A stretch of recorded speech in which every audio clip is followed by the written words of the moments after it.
They called it the Beast of Everest Prime, an apex predator that shattered every known law of xenoecology, 10 meters tall at the shoulder, skin like reactive alloy, a brain rumored to house 3 hemispheres, each more advanced than the other. Over 100 species encountered it. None lived to tell the tale, at least not completely.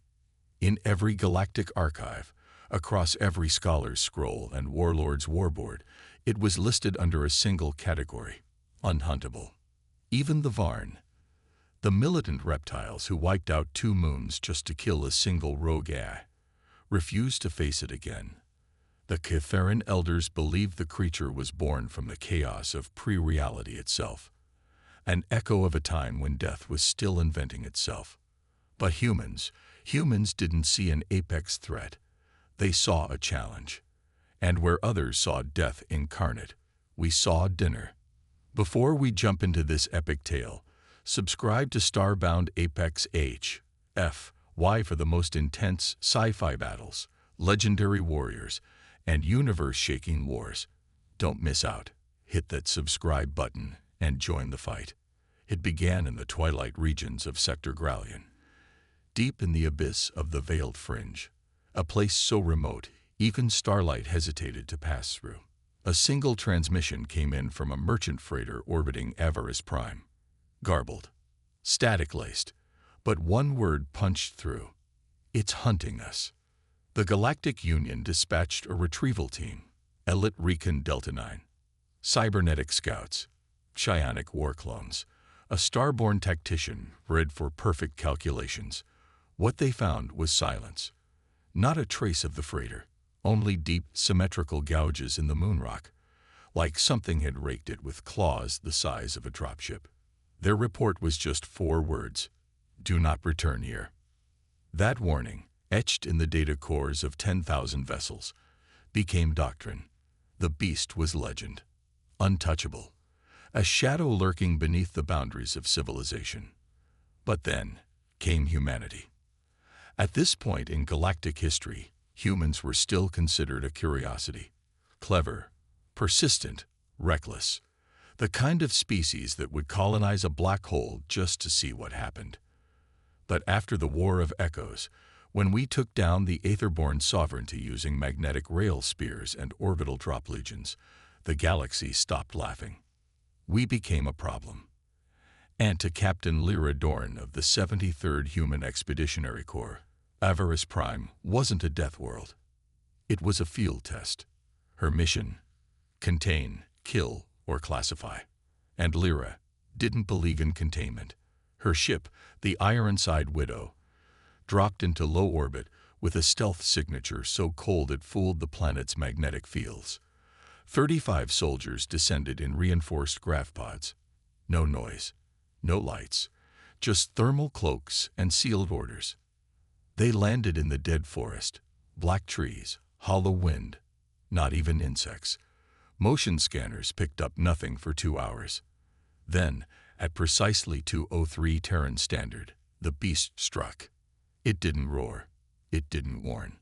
It exploded from the rock like a living meteor. One pod, gone.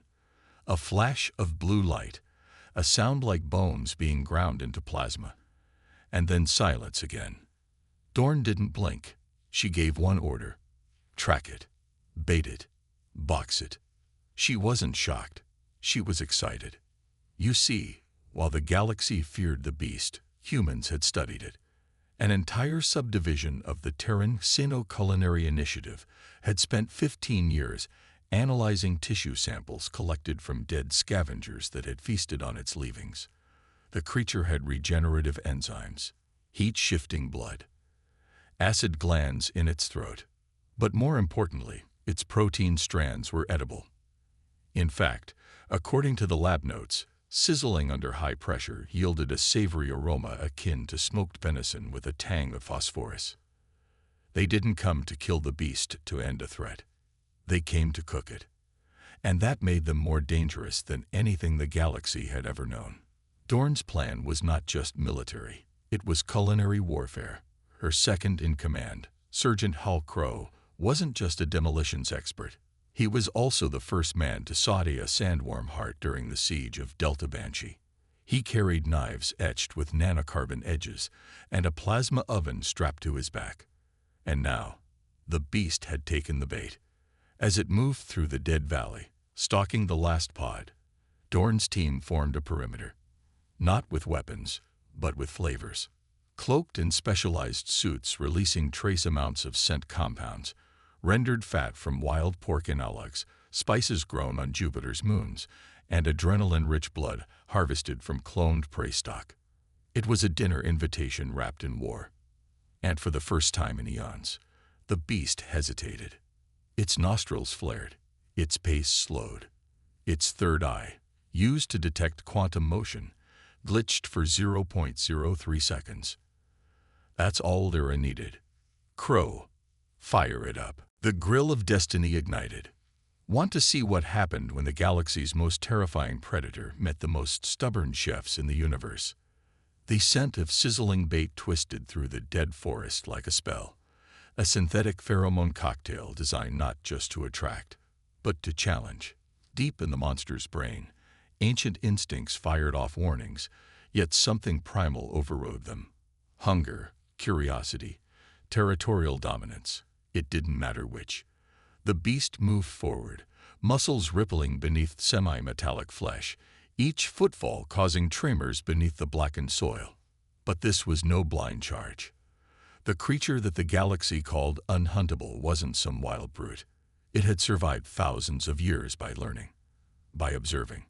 It had stalked beings across a dozen ecosystems, outwitted entire hunting guilds, and turned traps into graves. It had no name in any tongue, because those who saw it rarely survived. But now, for the first time, it was being hunted. Captain Lyra Dorn crouched in the high ridge overlooking the valley below, her visor glowing with pulsing data streams.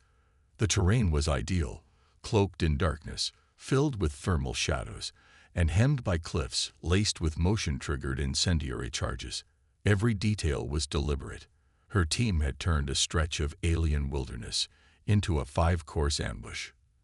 The creature stepped into the field, slow, calculating. Its head moved in sharp jerks, 3 eyes blinking out of sync. Lyra had read the reports. The left eye detected UV spectrums, the right sensed electrical fields, and the center. It was a mystery. Some theorized it could see probability itself. Crow's voice buzzed in her comms. Heat levels just spiked. It's inhaling the bait cap. 30% increased saliva production. This thing's hungry. She smirked beneath her helmet. Good. Let's make sure it stays that way. But Lyra wasn't just playing with fire. She was dancing on the edge of a star. This operation wasn't approved. The Galactic Union had forbidden any further contact with Avaris Prime. The last thing they wanted was a Terran warband kicking the hornet's nest. But to Lyra, this wasn't defiance, it was destiny. Because buried in the Terran archives, in an encrypted black file hidden under 30 layers of disinformation, was a single photograph, a prehistoric human cave painting. Hidden deep in the Andes, far older than carbon dating could explain. It showed a hunter with fire in her hands, and the beast beneath her blade. The same triocular eye configuration, the same jagged backplates, the same serpent-like tail with a razor stinger. This thing had been to Earth, long before Earth had language, and no one knew why. Now humanity was going to find out, the hard way. The beast finally stepped into the center of the trap zone. Crow flipped a switch on his gauntlet. Instantly, the earth beneath the creature burst open with twin arcs of electromagnetic flame. Not enough to kill, just enough to scorch its pride. The monster reared back and howled, not in pain, but in fury. It twisted, lunged, and slammed a massive forelimb into a nearby outcrop, reducing it to shards. That was the signal. From all sides, Dorn's team emerged, not with rifles, but with culinary weaponry engineered for this exact moment. Pressure slicers, molecular destabilizers, heat sabers designed to cauterize without killing. Their goal wasn't destruction. It was harvest. Crow launched first, slamming a plasma-forged meat hook into one of the creature's hind legs. The beast shrieked, twisting to snap at him, but Dorn moved with fluid precision, sliding between its legs and slapping on a seismic beacon. The device pulsed, sending tremors up the creature's spine, causing momentary muscular failure. It staggered. Not much, just 2 steps. But that was enough for Sergeant Kale to leap from above, embedding a deep core injector into the creature's dorsal plate. Blue fire surged through its veins as nanites began mapping its cellular structure in real time. Target internal layout confirmed, Kale shouted. Heat sink points exposed. Its primary organ cluster is right beneath the secondary plating. Lyra's eyes narrowed. Then we cook it from the inside out. What followed wasn't a fight. It was a dance.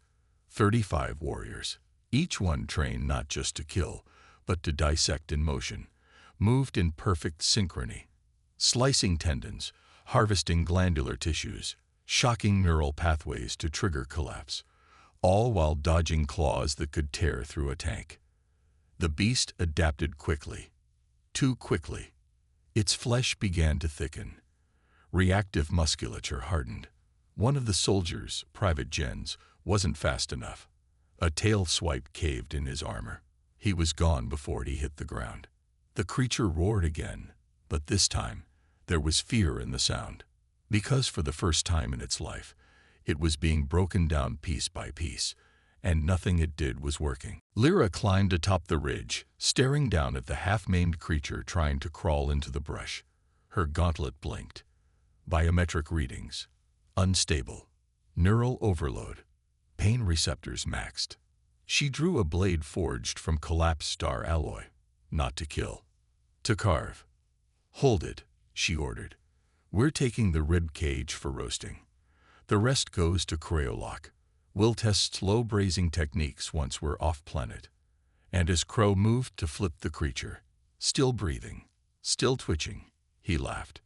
You sure this thing's not endangered?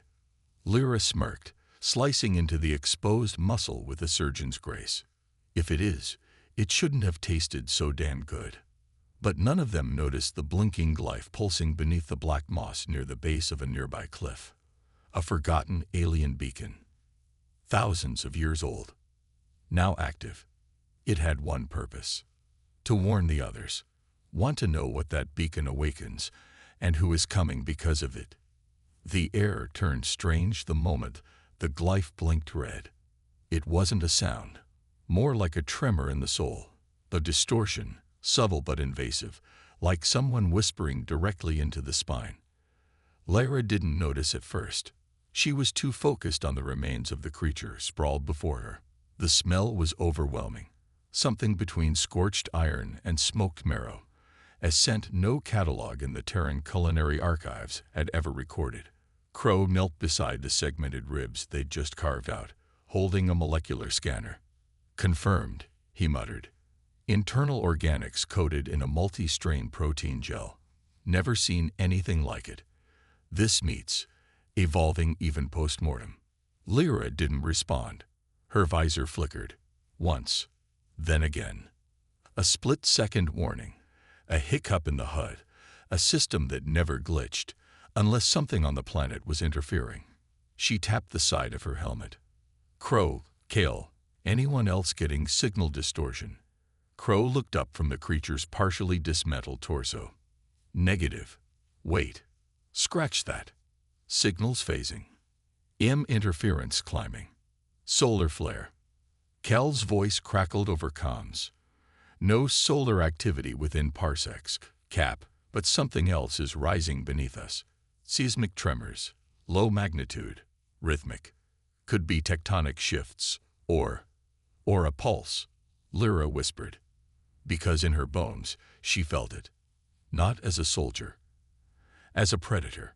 Whatever they had just killed, it wasn't just alive. It was connected. And something out there had just realized it was gone. Suddenly, the glyph activated fully. It flared, not just with light, but with intent. Symbols scrolled across its face. ancient characters that hadn't been seen since before the fall of the first star empires. In a flash, Lyra's suit AI captured the data and translated. You took the bait. Now you will meet the apex. And then, the sky changed. A shimmer passed across the atmosphere like a ripple through water. The stars above began to blink unnaturally, rearranging into unfamiliar constellations. And then, without warning, the clouds parted, not from wind, but from pressure. As if the atmosphere itself was being compressed by something descending through dimensions. Eyes up, Kale shouted. Something's inbound, dropping fast. The scanners went haywire. Mass readings fluctuated from nothing to planet-sized in seconds. Energy signatures bent the laws of physics. Gravitational fields began to spike, and then it appeared. Not a ship, not a fleet, not even a creature. It was a shadow, a presence, hung in the sky like a god peering through a microscope. Its form was intangible, visible only in silhouette, shaped by the absence of stars behind it.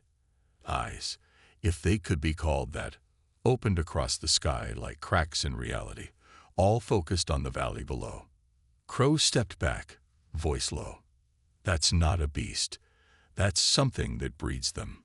Lyra's mind reeled. For the first time in years, she hesitated. Because now, everything clicked into place. The beast wasn't just a predator. It was an offspring, a bioconstruct, a scout, a test. The glyph wasn't a warning. It was a trap. And humanity had just tricked it. Cal's voice dropped into a whisper. This thing, whatever it is, it's watching, waiting, recording us. Lyra clenched her fists. No, it's doing more than watching. It's judging. That's when the second signal hit. Not from orbit, from inside the remains. Crow's eyes widened. Cap, the tissues regrowing. Rapid cellular regeneration. The ribs we took, they're reforming. It's. The beast jolted violently. What was left of it spasmed, then expanded, bones snapping back into place, skin stretching and sealing at unnatural speed. The corpse was no longer a corpse. It was resetting, as if their work, hours of precision cuts, surgical extraction, was being reversed in seconds. Kale fired a containment bolt.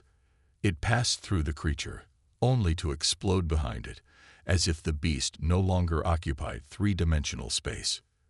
Then came the sound. Not a roar, not a growl. A laugh. From the sky. From the beast. From everywhere at once. It echoed like ancient thunder, like a choir of predators delighted by prey that thought itself clever. Lyra staggered back. For a moment, she wasn't a captain. She was a child.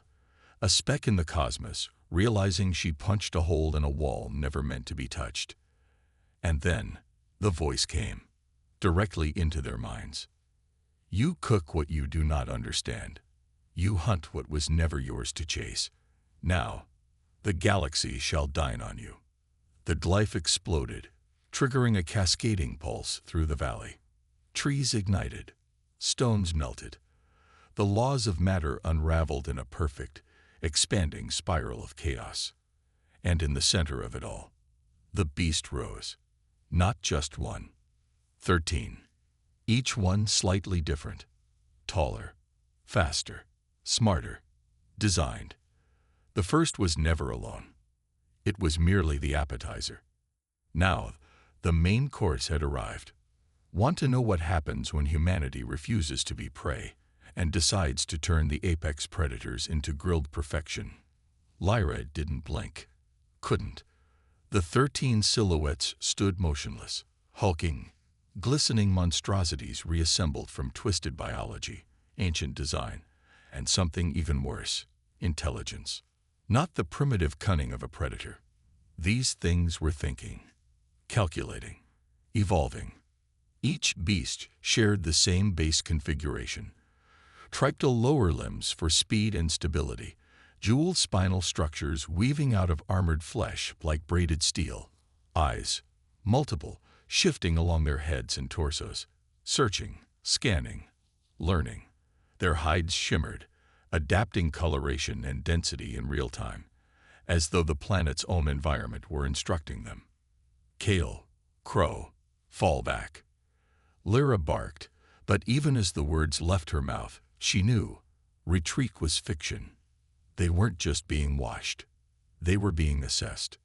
Crow dropped his scanner. It was melting from the inside, nanites inside turning into metallic sludge. Weapons offline, he growled. EMP fields. They're not just jamming us. They're rewriting our hardware. Lyra watched one of the beasts lean forward. It sniffed the air, not out of curiosity, but out of memory. It had smelled humans before, and not from this mission. Crow, she asked, voice ice cold. How many colonies reported predator-type anomalies in the last decade? He didn't answer. Didn't have to. Because the truth slammed into all of them like a warhead. This wasn't a first contact. This was a test of planetary distribution. Humanity had unknowingly walked into a long, quiet experiment, a centuries-long observation effort disguised as isolated attacks. These beasts were deployed to various biospheres across the galaxy, worlds seeded with intelligent life. But most civilizations never made it to space. They died in shadows and forests and darkness, ripped apart by what they called gods or demons. Only humans had done the unthinkable. They fought back. They survived. And worse, they adapted. Lyra recalled Earth's classified logs. The Ember Wolves of Nova Grith, the Flesh Reavers on Talos 4, the Bone-Armored Worm of Kepler-83. Each had been labeled unique threats, but now it was obvious. Those were prototypes, experimental calls. And this planet. This was the Forge. Kale, still at the ridge above, let out a whisper that cut through the comms like a razor. They weren't hunting us. They were building us. Silence fell. Not dead silence, watchful silence. Then came the second wave. Not beasts, structures. Across the valley, mountains breathed. Slabs of terrain cracked open, revealing architectural formations. Towering spires etched with the same glyphs, glowing with mural light blue. Data streams ran visibly across their surfaces, pulsing like veins. The terrain wasn't terrain. It was machinery, organic megastructures layered with synthetic intelligence. This world wasn't a sanctuary. It was a crucible. The beasts charge, not wildly, not instinctively, strategically. 2 flanked, 3 advanced head-on, while the remaining 8 broke formation and vanished into the trees and cliffs, surrounding the team in total silence. Kale screamed over comms, incoming vectors from every direction. Crow raised his last functioning bolt caster. We've survived Apex hunters before. We'll survive this. Lyra didn't hesitate. She activated the override beacon on her chest. 1 pulse, encrypted, sent to the TSV Kraken, their orbiting warship. It was a last resort retrieval system, only to be used in case of extinction-level emergencies. She didn't expect what came next. The beacon fired, and the sky went dark. Not clouded, consumed. The silhouette from earlier, the cosmic observer, the unknowable thing behind the veil, it shifted. Reality bent. The Kraken's orbit vanished from the HUD. It wasn't destroyed. It was removed from space-time, as though it had never existed. The beacon signal came back corrupted, not jammed, edited. A message embedded in its data stream. There is no extraction. You will complete your cycle. Lyra's fists trembled. This is a containment zone. Crow's jaw clenched. We're not on a hunting mission anymore. Cal's breath hitched. We're in a proving ground. And in that instant, the truth roared louder than the charging beasts. Humanity wasn't fighting monsters. Humanity was being auditioned. Not for war. Not for conquest. But for adoption. A test. To see if humans could survive the galaxy's oldest, most merciless force. The Forge Protocol. An ancient system left behind by a long-extinct race that seeded galaxies with horrors, not to conquer civilizations, but to cultivate the strongest survivors. And the survivors, they were harvested, transformed into new hunters, a cycle of ascension through carnage. Crow looked to Lyra, his voice breaking. Cap, we're the only ones who ever made it this far. Lyra narrowed her eyes. Then let's show them what that means. With nothing left to lose, the humans charge, not away, but straight into the beasts. Because the truth was simple. They called it unhuntable. But humans, they just called it lunch. Want to find out how humanity turns the trap inside out, how the apex predators become prey? The moment Lyra gave the order, reality tore at the seams. The forge beasts, once content to circle and study, now moved with surgical precision. Their limbs struck the earth like thunderclaps.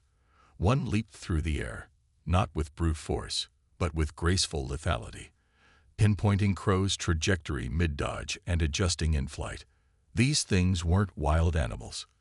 They were the result of eons of optimization, honed through the extinction of 1,000 species. But humanity didn't evolve by luck. It adapted by necessity and survived by force of will. Kata launched an anti-grav mine mid-retreat. It detonated with a ripple that bent the forest's gravitational field, catching two of the beasts mid-pounce. But the creatures didn't just fall. They twisted in the air, their own mass reconfiguring. One reversed its leg structure, bending backward mid-flight to land upright, skidding in a spray of scorched moss. The other split open like a chrysalis, revealing a smaller, sleeker form inside, faster, meaner. Crow, blade in hand, sliced through one of them as it lunged, his vibro edge tearing through the beast's throat. But instead of blood, a mist of iridescent nanites burst out, wrapping around the weapon. The blade screamed, warping and corroding. They were absorbing the kill. They were learning. But so was humanity. Because every failed slash taught Crow their timing.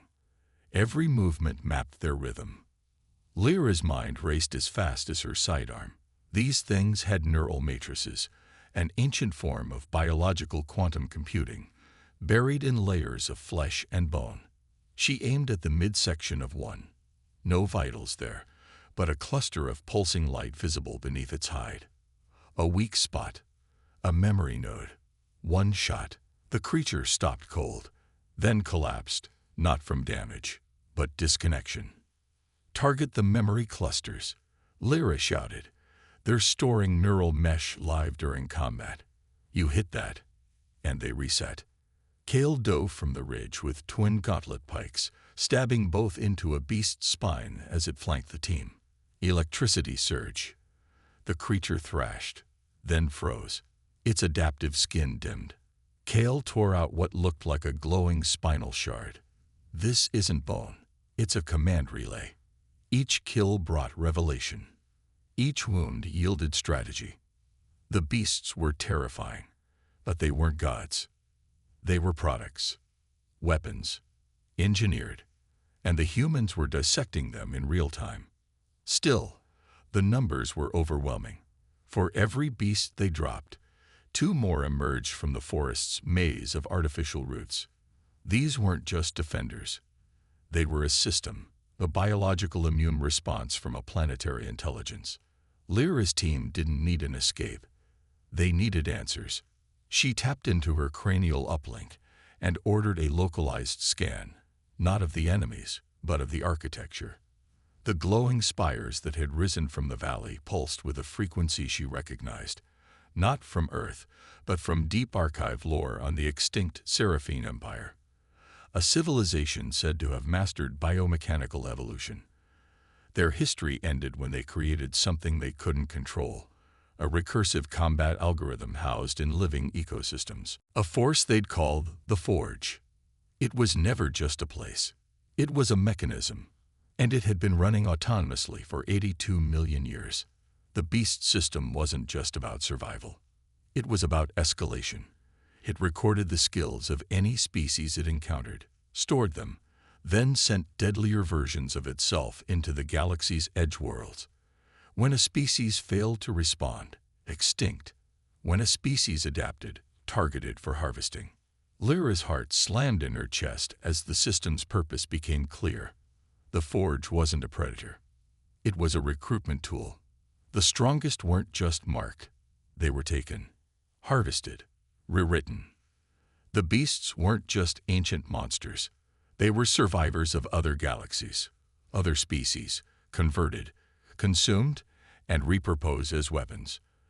The bones beneath their armored skins weren't just alien. Some were unmistakably human. Crow was the first to see it. A fallen beast, its faceplate shattered, revealed a skull beneath. Not reptilian, not insectoid, bipedal, symmetrical, with human dental patterning. He staggered backward. Lyra, this one's from Earth. She knelt beside it. The bone had scars, implants, military grade.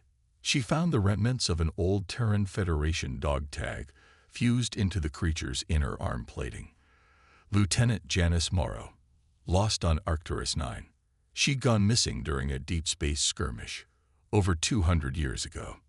They took our dead, Lyra whispered, and brought them back, like this. Cal's voice broke through the comms, panic replaced by awe. They're not just testing us, they're cataloging us. The forge didn't destroy. It converted. And then Lyra realized something far worse. The signal she sent, the beacon, it wasn't blocked, it was answered. Not by the Kraken, not by Earth, but by something older. A voice entered her thoughts, silent but deafening. Not words, concepts. Translations downloaded straight into her neural cortex. Humanity. Confirmed species #CIV9473. Cycle complete. Phase 2 initiated. Prepare for ascension. Then, silence. Total. The beasts stopped. Every single one froze mid-strike. The forest dimmed. The air cooled. And the spires lit up. A pulse of energy surged through the ground, and above them, the sky tore open. A structure descended, not a ship, not exactly. It was a vessel of intention. Hexagonal, blacker than space, rimmed with symbols from civilizations long dead. It hovered with no sound, and from its underbelly came beams of light. They weren't extraction. They were selection. The forge had made its choice, and humanity was next in line. But what came with ascension? Salvation, domination, or annihilation? It wasn't a choice. It was a summons. As the beams of light descended from the monolithic structure above, time seemed to stutter. Even the forge beasts, previously relentless in their fury, now stood like statues. Eyes dimmed, bodies trembling under some unseen command. The sky above was not just opening. It was rewriting itself, pixelating into fractal geometries that bent logic and shredded perception. It was no longer a sky. It was a gateway to something not meant for the sane. Cal dropped to one knee, his eyes locked on the impossible angles swirling above. Lyra, this isn't a ship. It's a command relay, a consciousness anchor. Lyra couldn't answer. Her neural implants were burning with input. Thousands of data packets screamed through her synapses, firing images. Memories she had never lived, languages she had never spoken, emotions she had no context for. It was as if her mind was being folded into a cosmic library, page by page, rewritten. One image lingered above all the chaos. A creature. No, a god. Or what some lost civilization might have once called a god. The first forge. Its silhouette towered across stars, stitched together with the remains of extinct worlds. Its limbs were systems, its breath a quantum tide that whispered through galaxies. And its mind was watching her. Not metaphorically. Literally. She felt it. The moment its gaze touched her, something inside cracked. Not in fear, but in recognition. As if some ancient part of humanity had always known it was not the apex predator, merely a candidate in an ancient game it had never been invited to join. The Forge didn't destroy civilizations because they were weak. It culled them because they were unworthy. But those who resisted, those who endured, they were studied, modified, then forged anew. The structure in the sky, now known in her mind as the Crucible Spire, began the next phase. The beams weren't simply scanning. They were choosing. Crow vanished in a blink. No scream, no resistance, just gone, lifted into light. Kale tried to run. A second beam struck. He howled, claws out, tearing at the air. But it wasn't pulling his body. It was extracting his essence, peeling back layers of identity like data shells. Lyra, fight it, he roared. But how do you fight evolution? Lyra resisted with everything she had, overriding neural links, flooding her cortex with static, rerouting her implants into a feedback loop. She screamed as her blood vessels lit up, each nerve fiber resisting the rewrite. And it worked, for a moment, long enough for her to see where the Crucible's power was actually anchored. Not the beams, not the Forge beasts, but beneath the surface. The planet wasn't just a home. It was a seed. Something ancient was buried below, older than the Forge, older than the Seraphine who once controlled it. A power source, or a prison. Maybe both. Her HUD finally cracked it. The seismic pattern, the biological frequencies, something below was alive. Something. Waking up. That's when the Crucible stopped selecting and started screaming. Not in sound, but in radiation. Every beast collapsed. Every tree withered. The sky warped into a crimson shroud. From the heart of the forest, where they had first entered, the ground split open. Slowly, silently, reverently. A stairway. Not carved, not constructed, but grown. Lyra staggered toward it, alone now. Her body, scarred, bleeding, partially assimilated, moved on instinct. She descended the steps, deeper into the earth, past walls made of bone and metal fused like organic clockwork. Symbols glowed on every surface, written in DNA strands that pulsed with light. She knew this place, not from memory, but from prophecy. Humans had always imagined gods, carved them into myth, painted them into history, prayed to them. But they never understood the truth. Gods weren't born. They were built. And this was their forge. A spherical chamber awaited her below, humming with resonant frequencies that felt like voices whispering through time.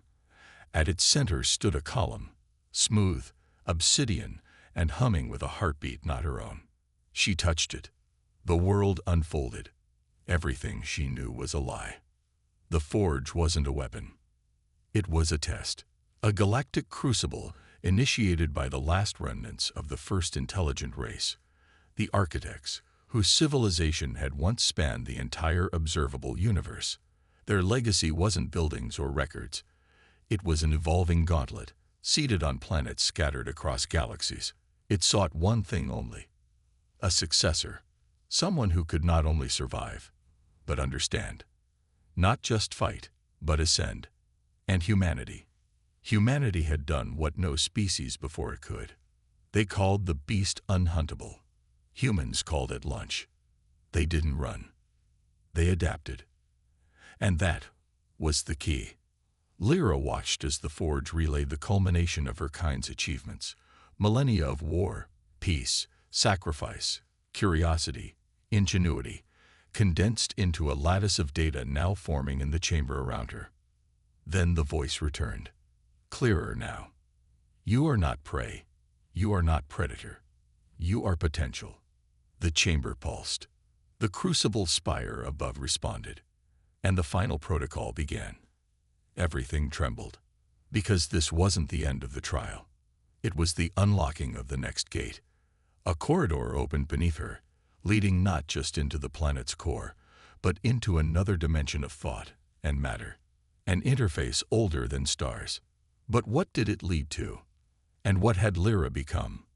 The descent into the corridor was unlike anything Lyra had ever experienced. Not just a fall through space, but a collapse of identity, physics, and time itself. Every step she took into the shimmering void reshaped her form, not in flesh and bone, but in concept. She felt her memories peeling apart, each one examined, weighted, judged, not by machines, but by the essence of the forge itself. This wasn't just a test, it was a communion. The corridor was a tunnel between worlds, yes, but more than that, a passage between what humanity had been and what it could become. As she moved, her vision shattered into layers. She saw Earth as it had once been, the blue cradle in the cosmic dark. Then she saw it as it would be. A node of ascension, burning bright with knowledge, radiating defiance like a beacon to the stars. She saw her species through alien eyes, irrational, emotional, fragile, and yet unstoppable. They had no claws, no fangs, no wings of fire, but they had will, and that was enough to challenge even the gods. Ahead, the corridor flared open, revealing the heart of the forge, a sphere of shifting matter, suspended in a vacuum that wasn't quite space and wasn't quite time. Every surface pulsed with the rhythm of dying galaxies. Symbols floated like thoughts made visible, languages from civilizations long extinct, all converging toward a single point, a throne. It was empty, until she stepped forward and sat. Instantly, the forge activated. Beams of light lanced out across the cosmos, reaching hidden stations, forgotten satellites, and dormant vessels scattered throughout the galactic halo. Systems reawakened. AI minds long shut down flickered to life. Vaults buried beneath neutron stars cracked open, releasing creatures made of dark energy and memory. The forge had been waiting for a pilot, for a species worthy of reshaping destiny. Lyra wasn't alone in the chamber anymore. A figure emerged, tall, cloaked in a robe of starlight, its face a mask of shifting constellations. It did not speak with sound, but with presence. "You were not chosen," it said. "You were expected." It introduced itself as Last Echo, the final memory of the architects. Not a survivor, but a recording so powerful it bordered on sentience. It told her the forge had watched humanity since its earliest sparks, through war, extinction events, near collapse, and the quiet acts of courage that define civilizations. What made humans unique wasn't power. It was insistence. They failed, often, but they never stayed fallen. The forge respected that. Last Echo continued, revealing the purpose of the forge. It was never designed to destroy. It was meant to prepare, to sift through the arrogance and short-sightedness of intelligent life, weeding out those who believed dominion was earned by birthright. The forge wanted evolution, not domination, and in humanity it found the spark. The beast the aliens feared, the unkillable nightmare of synthetic organic wrath, was not a weapon of war. It was a mirror. Every species that faced it was shown its worst self, forced to reckon with its failure to adapt, its unwillingness to learn. Most civilizations collapsed, too proud to accept their reflection. But humans, they ate it. They took the fear and made it strength. They studied the beast, reverse-engineered its biology, and in time, turned it into a delicacy. Not out of mockery, but out of need, out of instinct, out of sheer defiance in the face of cosmic dread. They turned prey into a protein bar. That's when Last Echo made its final offer. The forge would now recognize humanity as heirs, not of destruction, but of the architect's legacy. A choice stood before her: accept the mantle, and ascend humanity into a new evolutionary form, unlocking technologies that bent spacetime, genetics, and matter into tools of infinite creation. Or, reject it, preserve humanity's current path, freed from interference, and allow them to grow at their own pace, risking annihilation when the next cosmic threat emerged. Lyra didn't hesitate. She chose evolution. And in that instant, humanity changed. Across every colony, on every station, within every sentient being with earth-born blood, the change rippled. Minds expanded. Illnesses vanished. Machines fused with biology in harmonious sync. The human soul, once the subject of poetry and religion, was now observable, enhanced, amplified. And so the stars trembled, because the Forge had not just found a new successor, it had unleashed a new apex. The alien empires that once mocked Earth.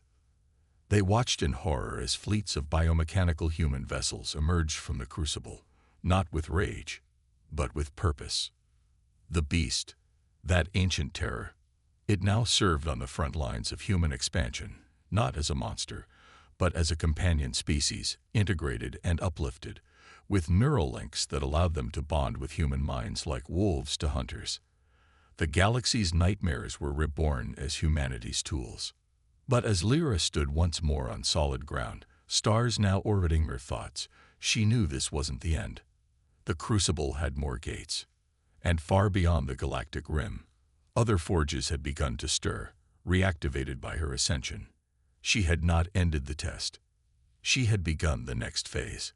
And somewhere, in a universe stranger than thought, something else had noticed. A shadow moved across the stars, older than the architects, immune to the Forge, beyond comprehension. And it smiled, because it had waited, for someone worthy of challenging it. So now, we ask you, what would you choose? If offered the chance to reshape all of humanity at the cost of what makes us us, would you accept? Or would you resist? Let us know in the comments. Your decision might be more important than you think. And if this story twisted your mind and rewrote your view of the universe, smash that like button. Share it with every fellow sci-fi fan you know. And subscribe to StarBoundApex HFY for even more galactic chaos, ancient truths, and human triumphs that shake the stars themselves.